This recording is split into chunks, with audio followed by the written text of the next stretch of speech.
નમસ્કાર વિદ્યાર્થી મિત્રો, આજના લેક્ચરની અંદર આપણે ચર્ચા કરીશું એસવાય બીએસસી કેમિસ્ટ્રી સેમેસ્ટર 4ની અંદર સબ્જેક્ટ કોડ છે CCCH401માં અને એની અંદર આપણે અત્યારે ચર્ચા કરી રહ્યા છીએ કે જે યુનિટનું નામ છે વિષમચક્રીય સંયોજનો એટલે કે હિડ્રોસાયક્લિક કમ્પાઉન્ડ્સ। તો વિદ્યાર્થી મિત્રો, આ જે યુનિટ છે એની અંદર આપણે ગયા અમુક લેક્ચર્સની અંદર એના આગળના ભાગ વિશે ચર્ચા કરી હતી કે અમુક પ્રક્રિયાઓ વિશે આપણે ચર્ચા કરી હતી અને એની અંદર આપણે ચર્ચા કરતા હતા આનું આગળનું જે લેક્ચર હતું એની અંદર આપણે પિરિડિનની વિસ્થાપનની જે પ્રક્રિયા છે એની અંદર આપણે ઇલેક્ટ્રોન અનુરાગી વિસ્થાપનની પ્રક્રિયાઓ વિશે ચર્ચા કરી ચૂક્યા છીએ, બરાબર। એની પછી આપણે એ જે ઇલેક્ટ્રોન અનુરાગી વિસ્થાપનની જે પ્રક્રિયાઓ છે એ બેન્ઝીન ચક્રની અંદર મોટા ભાગે કયા સ્થાનની અંદર થાય છે? તો ઇલેક્ટ્રોન અનુરાગી જે વિસ્થાપનની પ્રક્રિયા છે, બરાબર, તો ઇલેક્ટ્રોન અનુરાગી જે વિસ્થાપન છે એ મોટા ભાગે કયા સ્થાનની અંદર થાય છે? ત્રીજા સ્થાનની અંદર થાય છે। અને જો ત્રીજું સ્થાન ખાલી ના હોય તો કયા સ્થાનની અંદર થાય છે? પાંચમા સ્થાનની અંદર થાય છે, બરાબર। તો અહીંયા આગળ તમારે યાદ રાખવાનું છે કે ઇલેક્ટ્રોન અનુરાગી વિસ્થાપન જે છે એ ત્રીજા અને પાંચમા સ્થાનની અંદર થાય છે મોટા ભાગે, બરાબર। એના પછી આપણે જોયું હતું કે અહીંયા આગળ જે સ્ક્રીન ઉપર તમે જોઈ શકો છો તો અહીંયા આગળ પિરિડિન જે છે, બરાબર, તો એ પિરિડિનની અંદર જે ઇલેક્ટ્રોન અનુરાગી વિસ્થાપનની જે પ્રક્રિયાઓ છે એ પ્રક્રિયાઓ કયા પ્રકારે અને કોના સાથે થાય છે એ પણ આપણે અહીંયા આગળ જોઈ ચૂક્યા હતા, બરાબર। અને એની અંદર આપણને વિસ્થાપિત નિપજો જે છે એ કયા પ્રકારની મળતી હતી એ પણ આપણે ભણી ચૂક્યા છીએ। એની પછી જો આપણે વાત કરીએ વિદ્યાર્થી મિત્રો, તો અહીંયા આગળ જે તમે જોઈ શકો છો એક બીજી અહીંયા આગળ પ્રક્રિયા હતી ઇલેક્ટ્રોન અનુરાગી વિસ્થાપનની પ્રક્રિયા કે જેની અંદર પિરિડિન જે છે એનો એલ્યુમિનિયમ સંકીર્ણ આપણને મળતો હતો અને એ કયા શેના આધારે આપણને મળતો હતો? તો કે અહીંયા આગળ સ્ક્રીન ઉપર તમે જોઈ શકો છો એ પ્રકારે પિરિડિન જે છે એ પિરિડિનની સાથે અહીંયા આગળ મેં તમને કહ્યું હતું એ પ્રકારે કે ભાઈ 500 તાપમાને પિરિડિનનું જ્યારે બ્રોમિનેશન કરવામાં આવે છે અથવા તો અહીંયા આગળ આપણે એમ કહી શકીએ કે ભાઈ પિરિડિન જે છે એ પિરિડિનની અંદર જે નાઇટ્રોજન હાજર છે એ નાઇટ્રોજનની સાથે કોણ જોડાય છે? તો કે AlCl3 જે છે એ એઝ એ ઉદ્દીપક તરીકે ત્યાં આગળ હોય છે અને એ પિરિડિનની સાથે જે નાઇટ્રોજન પિરિડિનની અંદર ગોઠવાયેલો હોય છે એ નાઇટ્રોજનની સાથે જોડાઈ અને આ પ્રકારે આપણને એક સંકીર્ણ આપે છે અને આ જે સંકીર્ણ છે એનું નામ છે પિરિડિન એલ્યુમિનિયમ સંકીર્ણ તરીકે એને ઓળખવામાં આવે છે। એના પછી આપણે અહીંયા આગળ ચર્ચા કરી હતી કે અહીંયા આગળ તમે સ્ક્રીન ઉપર જોઈ શકો છો એ જ પ્રકારે પિરિડિન જે છે, બરાબર, એની અંદર બીટા પિકોલિન જે છે એ આપણને કઈ રીતે પ્રાપ્ત થાય છે એ પણ આપણે અહીંયા આગળ ભણી ચૂક્યા। અને બીજી આપણે જો વાત કરીએ કે ભાઈ પિરિડિન જે છે એની અંદર ઇલેક્ટ્રોન અનુરાગી વિસ્થાપનની પ્રક્રિયાઓ તો છે જ, કેમ કે વિસ્થાપનની પ્રક્રિયાઓ બે પ્રકારની હોય છે, ઇલેક્ટ્રોન અનુરાગી અને કેન્દ્ર અનુરાગી વિસ્થાપનની પ્રક્રિયાઓ। તો આટલા સુધી ઇલેક્ટ્રોન અનુરાગી વિસ્થાપનની પ્રક્રિયાઓ આપણે ભણી ચૂક્યા છીએ। એના પછી અહીંયા આગળ તમે સ્ક્રીન ઉપર જોઈ શકો છો કે ભાઈ આપણે શેના વિશે ચર્ચા કરી હતી? કેન્દ્રાનુરાગી વિસ્થાપનની પ્રક્રિયાઓ અને એ પણ કોની અંદર? તો કે પિરિડિનની અંદર। તો અહીંયા પણ ફર્સ્ટ જે ટોપિક છે એ તમારે કયો યાદ રાખવાનો આવશે કે જેમ ઇલેક્ટ્રોન અનુરાગી વિસ્થાપનની પ્રક્રિયા મોટા ભાગે કયા સ્થાનની અંદર થતી હતી? ત્રીજા અને પાંચમા સ્થાનની અંદર થતી હતી, બરાબર। જ્યારે કેન્દ્રાનુરાગી વિસ્થાપનની જે પ્રક્રિયા છે એ મોટા ભાગે કયા સ્થાનની અંદર થશે? તો કે બીજા સ્થાનની અંદર થશે। કયા સ્થાનની અંદર? બીજા સ્થાનની અંદર થશે। પરંતુ કોઈ કારણોસર જો બીજું સ્થાન જે છે એટલે કે બીજા નંબરનું જે કાર્બન છે એ જો ખાલી ન હોય, એની અંદર સ્થાન ખાલી ન હોય, બરાબર, વધારાના જે અણુ છે એને ઉમેરવા માટેનું, તો કયા સ્થાનની અંદર વિસ્થાપનની પ્રક્રિયા થાય છે? તો આપણને ચોથા સ્થાનની અંદર વિસ્થાપનની પ્રક્રિયા અહીંયા આગળ જોવા મળે છે, બરાબર। તો ઇલેક્ટ્રોન અનુરાગીની અંદર આપણે જોઈ ચૂક્યા કે ભાઈ એની અંદર કયા સ્થાનની અંદર? ત્રીજા અને પાંચમા સ્થાનની અંદર વિસ્થાપનની પ્રક્રિયા થાય છે। જ્યારે કેન્દ્રાનુરાગી વિસ્થાપનની જે પ્રક્રિયા છે એ મોટા ભાગે કયા સ્થાનની અંદર થાય છે? તો કે બીજા અને ચોથા સ્થાનની અંદર થાય છે। ત્રીજા સ્થાનની અંદર થાય તો છે પરંતુ એ કેવો હોય છે? ઓછો સ્થાયી હોય છે। તો અહીંયા આગળ મેં તમને સુધારવાનું કહ્યું હતું કે ભાઈ ત્યાં આગળ તમને વધુ સ્થાયી લખેલું છે, તો ત્યાં આગળ વધુ સ્થાયી નહીં આવે પરંતુ શું આવશે? ઓછો સ્થાયી આવશે, બરાબર। આટલા સુધી આપણે ચર્ચા કરી ચૂક્યા છીએ। એના પછી આપણે ગયા લેક્ચરની અંદર આ જ ચર્ચા કરી હતી કે ભાઈ સોડામાઇડ જે છે, બરાબર, કેન્દ્રાનુરાગી વિસ્થાપનની પ્રક્રિયાઓની અંદર જ પિરિડિનની અંદર કેન્દ્રાનુરાગી વિસ્થાપનની પ્રક્રિયાઓમાં જ આપણે અહીંયા આગળ આની અંદર આપણને અમુક પ્રક્રિયાઓ આપેલી છે, બરાબર, કે ભાઈ એક પહેલી જે પ્રક્રિયા આપણને આપેલી છે એ છે સોડામાઇડ સાથેની પ્રક્રિયા, એટલે કે પિરિડિનનું એમિનેશન. તો અહીંયા આગળ આપણે જોઈ ચૂક્યા હતા કે ભાઈ પિરિડિન જે છે, અહીંયા સ્ક્રીન ઉપર તમે આપણે ફરીથી ટૂંકમાં અહીંયા આગળ રિપીટ કરી લઈએ કે પિરિડિન જે છે આ છે પિરિડિન, બરાબર, અને એની પ્રક્રિયા કોના સાથે કરાવવામાં આવશે? સોડામાઇડ સાથે કરાવવામાં આવશે. અને સોડામાઇડનું અણુસૂત્ર શું છે? NaNH2 છે, કે જ્યાં આગળ અહીંયા આગળ જો એનું આયનીકરણ થાય, કેમ કે પ્રવાહીની અંદર છે, શેની અંદર? પ્રવાહીની અંદર કઈ રીતે છે? તો કે અહીંયા આગળ તમે જોઈ શકો છો કે પિરિડિનને સોડામાઇડ સાથે પ્રવાહી એમોનિયાની અંદર 16°C તાપમાને રાખવામાં આવે છે, બરાબર. એની અંદર 100°C તાપમાને અહીંયા આગળ પ્રક્રિયા કરાવવામાં આવે છે. તો આ જે પ્રક્રિયા છે એની અંદર પ્રવાહી એમોનિયાનો યુઝ થાય છે, અને જ્યાં આગળ લિક્વિડ હોય ત્યાં આગળ તમને ખબર જ છે કે એનું આયનીકરણ પણ થશે, અને આયનીકરણ થશે તો અહીંયા આગળ જે આ સોડામાઇડ છે એમાંથી કયા કયા આયનો છૂટા પડશે? Na+ અને NH2-, બરાબર. તો આ પ્રકારના આયનો છૂટા પડશે, અને અહીંયા આગળ પિરિડિન જે છે એની સાથે સોડામાઇડની પ્રક્રિયા કરાવવામાં આવે, અને એ પણ કોની હાજરીમાં? તો કે પ્રવાહી એમોનિયાની હાજરીમાં, અને કેટલા અંશ સેલ્સિયસ તાપમાને? તો કે 100°C તાપમાને જો પ્રક્રિયા કરાવવામાં આવે તો અહીંયા આગળ શું થાય છે કે હાઇડ્રાઇડ આયન જે છે, એટલે કે H-, બરાબર. હાઇડ્રાઇડ આયન એટલે શું કહેવામાં આવે? એને H- તરીકે ઓળખવામાં આવે. તો આ જે હાઇડ્રાઇડ આયન છે એમાંથી શું થાય છે? છૂટો પડે છે, અને લાસ્ટમાં આપણને જે અહીંયા આગળ નિપજ મળે છે એ કઈ મળે છે? તો કે 2-એમિનો પિરિડિન આપણને મળે છે, કે જેની અંદર પિરિડિનનો જે અણુ છે એની અંદર અહીંયા આગળ બીજા સ્થાને શું ગોઠવાયેલું હોય છે? NH2 સમૂહ અહીંયા આગળ, એટલે કે એમિનો સમૂહ ગોઠવાયેલો હોય છે. તો આ તો આપણને ફક્ત પ્રક્રિયા આપી છે. પછી અહીંયા આગળ આપણે આ પ્રક્રિયાની ક્રિયાવિધિ એટલે કે મિકેનિઝમ વિશે પણ આપણે ભણ્યા હતા. અને મિકેનિઝમ એટલે શું? જે તમને પ્રક્રિયા આપેલી છે એ પ્રક્રિયાને વિસ્તૃતમાં, બરાબર, તમને સ્ટેપ બાય સ્ટેપ દર્શાવેલી હોય કે ભાઈ પહેલા તબક્કાની અંદર આ અણુ ગોઠવાશે, પહેલા તબક્કાની અંદર આનું વિસ્થાપન થશે, બરાબર. તો આ પ્રકારે સ્ટેપ બાય સ્ટેપ તબક્કાવાર આપણને જે પ્રક્રિયાઓ આપેલી હોય એને આપણે શું કહેવામાં આવે? એને ક્રિયાવિધિ એટલે કે મિકેનિઝમ તરીકે એને ઓળખવામાં આવે છે. તો અહીંયા આગળ પિરિડિનમાંથી 2-એમિનો પિરિડિન કઈ રીતે બને છે એની અહીંયા આગળ આપણને ક્રિયાવિધિ એટલે કે મિકેનિઝમ આપેલી છે. તો એની અંદર પ્રથમ જે સ્ટેપ છે, ફર્સ્ટ સ્ટેપ, એટલે કે અહીંયા આગળ પહેલો જે તબક્કો છે એની અંદર સૌથી પહેલાં તો તમને ખબર જ છે કે આ પ્રક્રિયા કઈ છે? કેન્દ્રાનુરાગી વિસ્થાપનની પ્રક્રિયા છે. તો ઓબ્વિયસલી અહીંયા આગળ પિરિડિનની સાથે કોનું જોડાણ થશે? કેન્દ્રાનુરાગીનું જોડાણ થશે, અને કેન્દ્રાનુરાગી એટલે કે એની ઉપર કયો ચાર્જ હશે? માઇનસ ચાર્જ હશે. કયો ચાર્જ હશે? માઇનસ ચાર્જ હશે, બરાબર, એટલે કે ઋણ વીજભાર હશે. તો અહીંયા આગળ કેન્દ્રાનુરાગી એટલે કે અહીંયા તમને ખબર છે કે ભાઈ સોડામાઇડ જે છે એટલે કે NaNH2 જે છે એની અંદર ઋણ વીજભાર ધરાવતો કોણ છે? તો કે NH2 છે, બરાબર. તો આ જે કેન્દ્રાનુરાગી છે એ પિરિડિનની અંદર બીજા સ્થાનની અંદર પ્રક્રિયા કરે છે, એટલે કે બીજા સ્થાનની અંદર જોડાવાનું કાર્ય કરે છે. તો અહીંયા આગળ પ્રક્રિયાને આપણે ફરીથી લખેલી તમે જોઈ શકો છો કે ભાઈ પિરિડિનની સાથે સોડામાઇડની પ્રક્રિયા પ્રવાહી એમોનિયાની હાજરીમાં 100°C તાપમાને જો કરાવવામાં આવે તો અહીંયા આગળ આ જે સોડામાઇડ છે એ ક્યાં આગળ ગોઠવાશે? આ જે બીજું સ્થાન છે પિરિડિનની અંદર એની અંદર ગોઠવાય છે, બરાબર, એટલે કે NaNH2 અહીંયા આગળ ગોઠવાશે. પછી અહીંયા આગળ આપણને જે હાઇડ્રોજન આપેલું છે એ પણ મેં તમને કહ્યું હતું કે ભાઈ હાઇડ્રોજન કઈ રીતે આપેલું છે, કેમ કે આ બધા જ જે અહીંયા આગળ કાર્બન તમને આપેલા છે એ બધા જ કાર્બનની સાથે એક એક હાઇડ્રોજન પણ ત્યાં આગળ ગોઠવાયેલો હોય છે, એટલા માટે આપણને ત્યાં આગળ શું આપેલું છે? હાઇડ્રોજન આપેલું છે. તો અહીંયા આગળ NaNH2 અહીંયા આગળ એનું જોડાણ થઈ ગયું. હવે બીજા તબક્કાની અંદર શું થશે? તો કે સેકન્ડ સ્ટેપની અંદર આપણે હવે વાત કરીએ તો અહીંયા આગળ હાઇડ્રાઇડ આયન જે છે એટલે કે H- જે આયન છે એ અહીંયાથી શું થશે? દૂર થશે.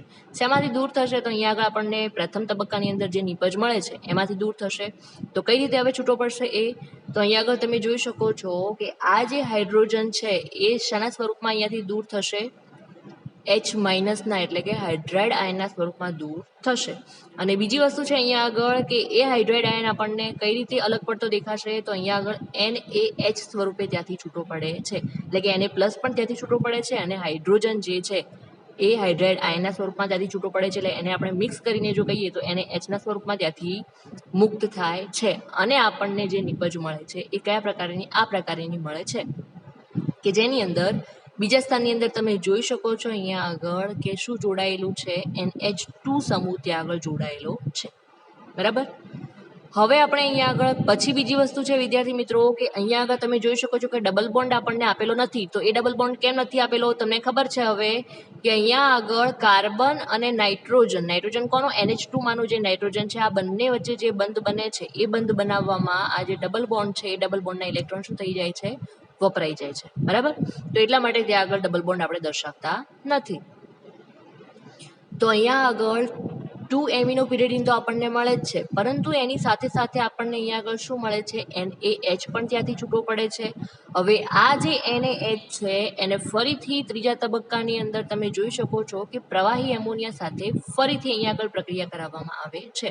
અને પ્રવાહી એમોનિયા સાથે ફરીથી એની પ્રક્રિયા કરાવવામાં આવશે તો ફરીથી આપણને અહીંયા આગળ શું મળશે, NaNH2 એટલે કે સોડામાઇડ આપણને અહીંયા આગળ ફરીથી પ્રાપ્ત થાય છે. બરાબર. તો આ પ્રક્રિયા રિવર્સિબલ આ પ્રકારે છે. તો અહીંયા આગળ સોડામાઇડ સાથેની જે પ્રક્રિયા છે એટલે કે, અને એ પણ કઈ પ્રક્રિયા, કેંદ્રાનુરાગી વિસ્થાપનની પ્રક્રિયા, તો એ કયા પ્રકારે થાય છે એ આપણે જોયું. એના પછીની જે આપણને બીજી પ્રક્રિયા અહીંયા આગળ આપેલી છે એ કંઈક આપણને આ પ્રકારે આપેલી છે કે પિરિડિન સાથેની અમુક જે બીજી કેંદ્રાનુરાગી વિસ્થાપનની જે પ્રક્રિયાઓ છે એ અહીંયા આગળ આપણને આપેલી છે કે ભાઈ સોડામાઇડ સાથે તો પિરિડિન જે છે એ કેંદ્રાનુરાગી વિસ્થાપનની પ્રક્રિયા કઈ રીતે કરે છે એ તો આપણે જોઈ લીધું, પરંતુ એના સિવાયની બીજી પણ ઘણી બધી પ્રક્રિયાઓ છે. તો એ હવે આપણે અહીંયા આગળ ચર્ચા કરીશું કે ભાઈ કઈ કઈ પ્રક્રિયાઓ છે, પિરિડિન સાથેની બીજી જે કેંદ્રાનુરાગી વિસ્થાપનની પ્રક્રિયાઓ છે એ કઈ કઈ છે અને કોની સાથે થાય છે. તો અહીંયા આગળ આપણને પિરિડિનનું બંધારણીય સૂત્ર, અહીંયા આગળ બંધારણ આપેલું છે. બરાબર. અને એની સાથે પહેલી જ જે અહીંયા આગળ પ્રક્રિયા આપણને આપેલી છે પિરિડિન સાથેની, એ કોની સાથે છે તો કે CH3 CH2 CH2 CH2Li, એટલે કે અહીંયા આગળ બ્યુટિલ જે છે, બ્યુટિલ શા માટે, કારણ કે અહીંયા આગળ તમે જોઈ શકો છો કે 4 કાર્બન છે તો ઓબ્વિયસલી એને શું કહેવામાં આવે, બ્યુટેન, એટલે કે અથવા તો આપણે એને બ્યુટિલ તરીકે ઓળખી શકીએ. તો અહીંયા આગળ બ્યુટિલ છે અને એની આગળ N દર્શાવેલું છે, એટલે કે ગમે એટલા હોઈ શકે, કોઈ પણ સંખ્યામાં હોઈ શકે. બરાબર. અને એની સાથે કયો અણુ ગોઠવાયેલો છે તો કે લિથિયમનો અણુ ગોઠવાયેલો છે. તો પિરિડિનની પ્રક્રિયા N બ્યુટિલ લિથિયમ સાથે 100°C તાપમાને જો કરવામાં આવે, બરાબર, તો આપણને અહીંયા આગળ નિપજની અંદર શું પ્રાપ્ત થાય છે, તો નિપજમાં અહીંયા આગળ તમે જોઈ શકો છો કે બીજા સ્થાનની અંદર શું ગોઠવાયેલું આપણને જોવા મળે છે. અહીંયા આગળ તમે જોઈ શકો છો કે બીજા સ્થાનની અંદર શું ગોઠવાયેલું છે, CH2 CH2 CH2 CH3, એટલે કે અહીંયા આગળ શું ગોઠવાયેલું છે, બ્યુટિલ. અહીંયા આગળ બ્યુટિલનો જે અણુ છે એ અહીંયા આગળ ગોઠવાય છે. કયા સ્થાનની અંદર, બીજા સ્થાનની અંદર. અને અહીંયા આગળથી હવે તમને ખબર છે કે ભાઈ અહીંયા આગળ બીજો એક હાઇડ્રોજન તો હશે જ, કાર્બનની સાથે હાઇડ્રોજન તો જોડાયેલો છે જ. બરાબર. બાકી શું વધે છે તો કે લિથિયમ બાકી વધે છે. તો આ લિથિયમ અને આ જે હાઇડ્રોજન છે એ હાઇડ્રાઇડના સ્વરૂપમાં ત્યાંથી શું થાય છે, હાઇડ્રાઇડ આયનના સ્વરૂપમાં ત્યાંથી છૂટો પડે છે. અને એ કોની અંદર, એને આપણે શેના દ્વારા દર્શાવીશું, LiH સ્વરૂપમાં દર્શાવીશું. બરાબર. તો આ પ્રકારે આપણને અહીંયા આગળ પ્રક્રિયા મળે છે. અને નિપજમાં આપણને શું પ્રાપ્ત થયું કે ભાઈ બીજા સ્થાનની અંદર N બ્યુટિલ અહીંયા આગળ ગોઠવાય છે પિરિડિનની અંદર, તો એનું નામ શું થશે, 2N બ્યુટિલ પિરિડિન તરીકે એને ઓળખવામાં આવશે. તો આ થઈ એની પ્રથમ જે પ્રક્રિયા છે, પહેલા તબક્કાની જે પ્રક્રિયા છે, પહેલી પ્રક્રિયા છે એ અહીંયા આગળ થઈ છે. બીજી અહીંયા આગળ જો આપણે વાત કરીએ તો પિરિડિન સાથેની જે બીજી પ્રક્રિયા અહીંયા આગળ આપેલી છે એ NaOH સાથે આપેલી છે. બરાબર. સોડિયમ હાઇડ્રોક્સાઇડ સાથે આપેલી છે. અથવા તો એની પ્રક્રિયા આપણે KOH એટલે પોટેશિયમ હાઇડ્રોક્સાઇડ સાથે પણ કરી શકીએ છીએ. બરાબર. પરંતુ અહીંયા આગળ મહત્વની બાબત એ છે કે અહીંયા આગળ પિરિડિન સાથે કોઈપણની પ્રક્રિયા કરાવવામાં આવે, એટલે કે કોઈ પણ હાઇડ્રાઇડ જે છે, એટલે કે હાઇડ્રોક્સાઇડ જે છે OH- જે છે એની જો પ્રક્રિયા કરાવવામાં આવે, બરાબર, તો અહીંયા આગળ એ કોની હાજરીમાં થવી જોઈએ? ઓક્સિજનની હાજરીમાં થવી જોઈએ. તો અહીંયા આગળ આપણને જે પ્રક્રિયા આપેલી છે એ છે કે ભાઈ પિરિડિન સાથે NaOH અને અથવા તો KOH ની જે પ્રક્રિયા છે એ કેટલા સેલ્સિયસ તાપમાને? તો કે 320 તાપમાને જો કરાવવામાં આવે, અથવા તો અહીંયા આગળ આપણે એમ લખી શકીએ કે ભાઈ પિરિડિનની પ્રક્રિયા જો 320 તાપમાને ઓક્સિજનની હાજરીમાં જો આપણે કરીએ તો આપણને જે અહીંયા આગળ નિપજ છે એ કયા પ્રકારની? આ પ્રકારની આપણને મળે છે. ટૂંકમાં જો આપણે એની અંદર જો NaOH અથવા તો KOH સાથે જો પ્રક્રિયા કરાવીએ તો આપણને જે નિપજ છે એ આ પ્રકારની મળે છે, કે જેની અંદર કઈ રીતે આપણને દર્શાવેલું છે કે ભાઈ પિરિડિનનો જે અણુ છે એની અંદર બીજા સ્થાનની અંદર શું ગોઠવાયેલું છે? ફોર એક્ઝામ્પલ NaOH સાથે ધારો કે આપણે પ્રક્રિયા કરીએ છીએ, બરાબર, તો એમાંનો જે OH માઇનસ અહીંયા આગળ જોડાશે, કેમ કે પ્રક્રિયા કઈ છે? કેન્દ્રાનુરાગી વિસ્થાપનની પ્રક્રિયા છે. અને કેન્દ્રાનુરાગી વિસ્થાપનની પ્રક્રિયા હોય તો હંમેશા અહીંયા આગળ જે નવો જોડાવા વાળો જે અણુ છે અથવા તો આયન છે એ કયો હોવો જોઈએ? ઋણ આયન હોવો જોઈએ, બરાબર. તો અહીંયા આગળ બીજા સ્થાનની અંદર શું ગોઠવાય છે? પિરિડિનની અંદર OH માઇનસ એટલે કે OH સમૂહ જોડાય છે અહીંયા આગળ, બરોબર. અને એનું જે નામ છે એ શું થશે? અહીંયા આગળ 2 હાઇડ્રોક્સી પિરિડિન તરીકે એને ઓળખવામાં આવશે, અથવા તો ટૂંકમાં એને પિરિડોલ તરીકે પણ ઓળખવામાં આવે છે. બીજો ઓપ્શન જો આપણે અહીંયા આગળ જોઈએ કે ભાઈ અહીંયા આગળ આપણને કીધેલું છે કે જો ઓક્સિજનની હાજરીમાં આપણે પિરિડિન સાથે પ્રક્રિયા કરાવીએ, કેન્દ્રાનુરાગી વિસ્થાપનની પ્રક્રિયા, તો આપણને જે નિપજ છે કયા પ્રકારની મળશે? તો અહીંયા આગળ તમે જોઈ શકો છો કે આની અંદર બીજા સ્થાનની અંદર શું ગોઠવાયેલું છે? ઓક્સિજન ગોઠવાયેલો છે. શાની અંદર? તો કે પિરિડિનની અંદર. તો અહીંયા આગળ બીજા સ્થાનની અંદર પિરિડિનની અંદર જો ઓક્સિજનનો અણુ ગોઠવાયેલો હોય તો એનું જે નામ છે એ કયા પ્રકારનું થશે? એને 2 પિરિડોન તરીકે એને ઓળખવામાં આવે છે. અહીંયા આગળ ફરક એ છે કે જો OH સમૂહ ગોઠવાય તો એનું નામ શું થશે? પિરિડોલ થશે. જ્યારે બીજા સ્થાનની અંદર જો ઓક્સિજનનો અણુ ઉમેરાય તો એનું નામ શું થશે? પિરિડોન તરીકે એને ઓળખવામાં આવે છે. હવે ત્રીજી પ્રક્રિયા આપણને અહીંયા આગળ આપેલી છે કે ભાઈ પિરિડિન સાથે ત્રીજી પ્રક્રિયા આપણને કઈ આપેલી છે કે C6H5 એટલે કે આલ્કોહોલનો અણુ છે, બરાબર. તો C6H5Li એટલે કે અહીંયા પણ કયો અણુ ગોઠવાયેલો છે? લિથિયમનો અણુ ગોઠવાયેલો છે, કે જેને આપણે શું કહી શકીએ છીએ? અહીંયા આગળ ટોલ્યુઇન કહેવામાં આવે. C6H5Li અહીંયા આગળ જે છે એટલે કે ટોલ્યુઇનની સાથે જો પિરિડિનની પ્રક્રિયા કરાવવામાં આવે અને એ પણ કેટલા સેલ્સિયસ તાપમાને? તો કે 110 તાપમાને જો પિરિડિનની સાથે ટોલ્યુઇનની પ્રક્રિયા કરાવવામાં આવશે તો અહીંયા આગળ જે આપણને નિપજ મળે છે એ કયા પ્રકારની મળે છે?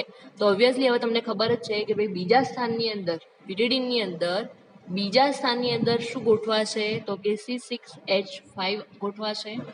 અને અહીંયા આગળ જે Li બાકી વધે છે એટલે કે લિથિયમનો જે અણુ બાકી વધે છે એ ત્યાંથી શું પડે છે? છૂટો પડે છે. એ સિવાય જો આપણે પિરિડિનની અંદર અહીંયા આગળ હાઇડ્રોજનનો અણુ પણ ગોઠવાયેલો છે તો એ જે હાઇડ્રોજનનો અણુ છે એ પણ ત્યાંથી હાઇડ્રાઇડ એટલે કે H માઇનસ આયનના સ્વરૂપમાં ત્યાંથી શું થાય છે? છૂટો પડે છે, બરાબર. તો અહીંયા આગળ તમને દર્શાવેલું છે કે ભાઈ LiH ત્યાંથી શું કરે છે? છૂટો પડે છે.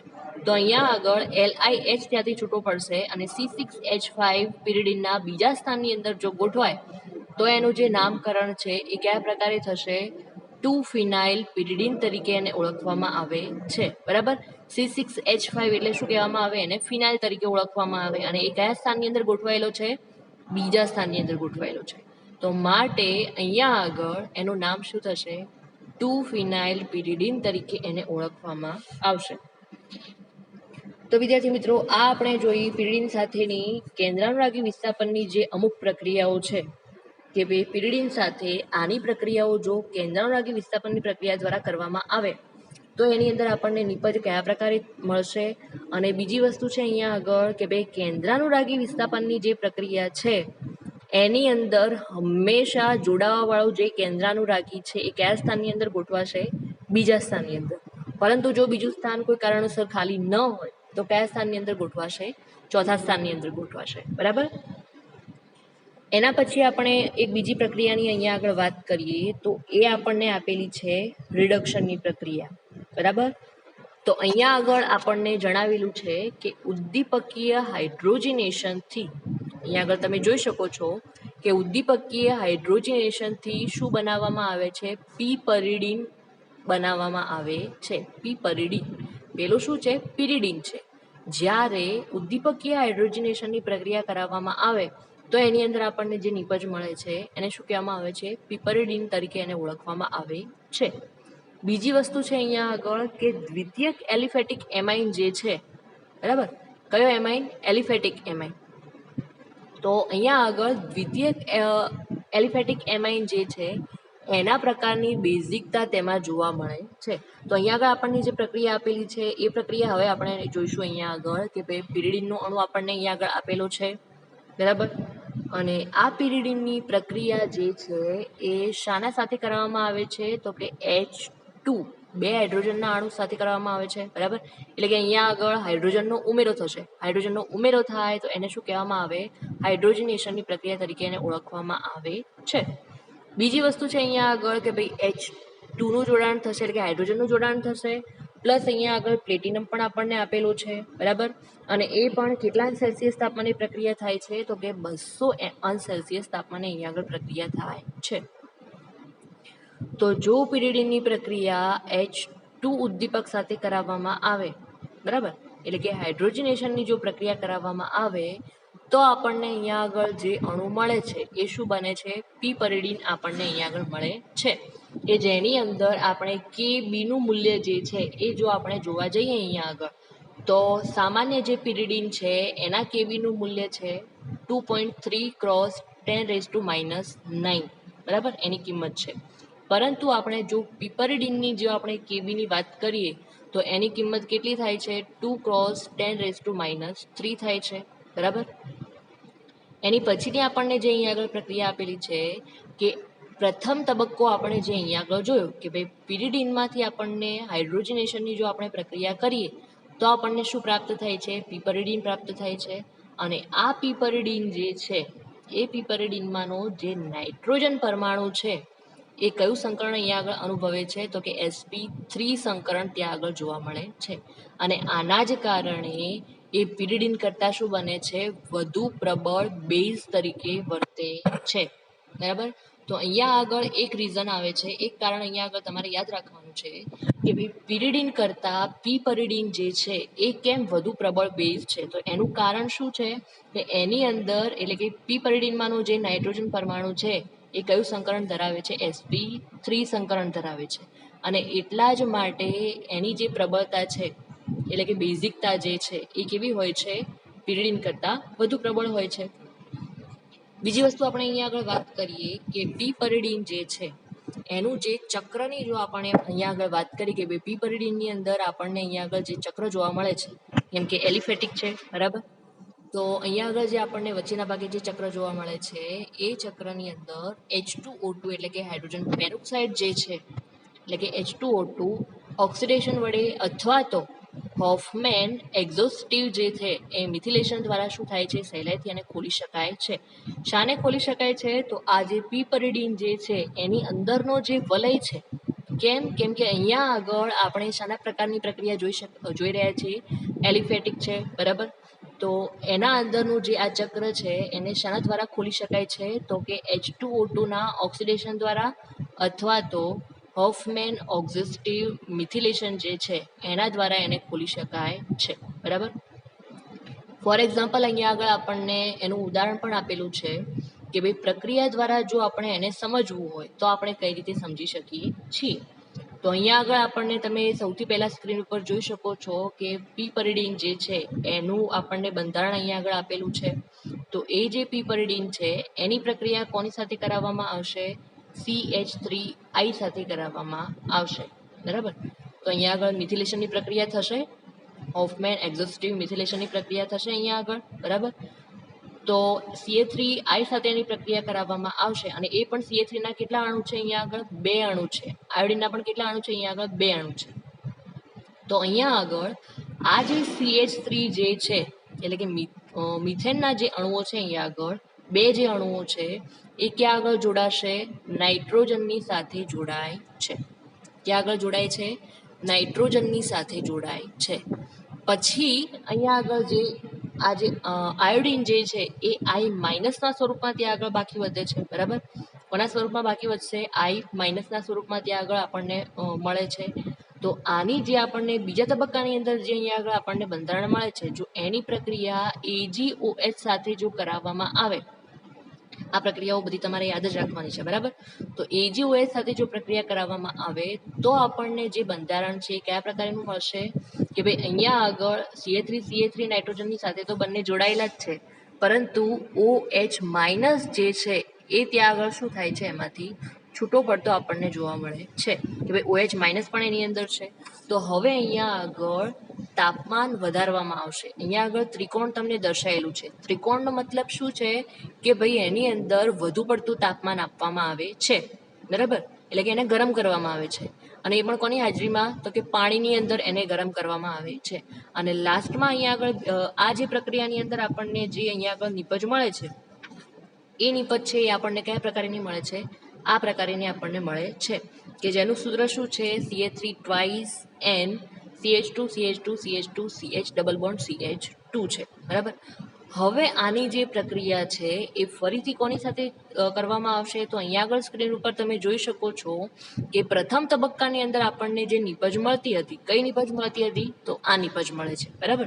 તો પ્રથમ તબક્કાની અંદર આપણને જે નિપજ મળતી હતી એની પ્રક્રિયા ફરીથી CH3 એટલે કે મિથેન સાથે કરાવવામાં આવશે, અથવા તો AgOH સાથે કરાવવામાં આવશે. કોની સાથે?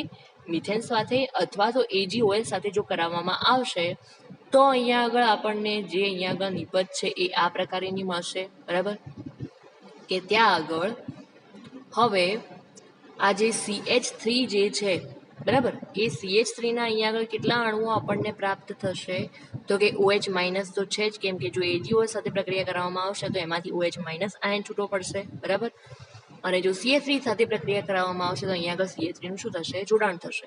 તો અહીંયા આગળ CH3 ના આપણને કેટલા અણુ મળે છે? કુલ 3 અણુ મળે છે. તો અહીંયા આગળ તમે જોઈ શકો છો કે અહીંયા આગળ આપણને સ્ટાર્ટિંગમાં 2 જ અણુ હતા, પરંતુ CH3 સાથે જો પ્રક્રિયા કરાવવામાં આવે, એટલે કે મિથેન સાથે જો પ્રક્રિયા કરાવવામાં આવે તો અહીંયા આગળ એક વધારાનો CH3 નો અણુ ઉમેરાય છે, અને બાકીના જે અણુઓ છે એની અંદર લાસ્ટમાં તમે જોઈ શકો છો કે અહીંયા આગળ CH2 છે, જ્યારે અહીંયા આગળ શું છે? ફક્ત CH છે. એનો મતલબ કે એક હાઇડ્રોજન ત્યાંથી શું થાય છે?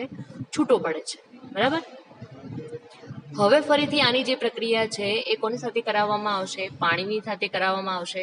અને અહીંયા આગળ પણ આપણને એક ત્રિકોણ આપેલું છે, એનો મતલબ કે એને શું કરવામાં આવશે? ગરમ કરવામાં આવશે, બરાબર. પાણીની અંદર એને શું કરવામાં આવશે? ગરમ કરવામાં આવે તો આપણને 2 પ્રકારના ઓપ્શન મળે છે, એક આ અને સેકન્ડ છે આ, બરાબર.